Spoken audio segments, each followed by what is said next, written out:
Hi, welcome to the Culinary Institute of Canada. I'm Chef Stephen Hunter. Today we're making a cocoa nib vinaigrette. So what you need for that is about 1 cup of cocoa nibs and 750 mils of good quality white wine vinegar. We're going to put that in a jar, I'm using a mason jar in this case, and we're going to give it a shake once a day.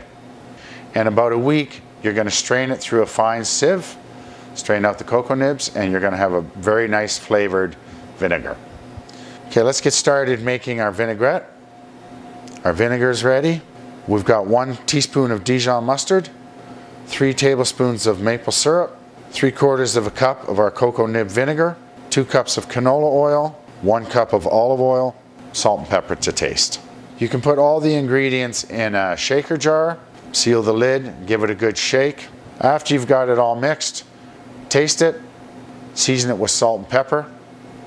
If you find you want it a little more acidic, you can just add more vinegar.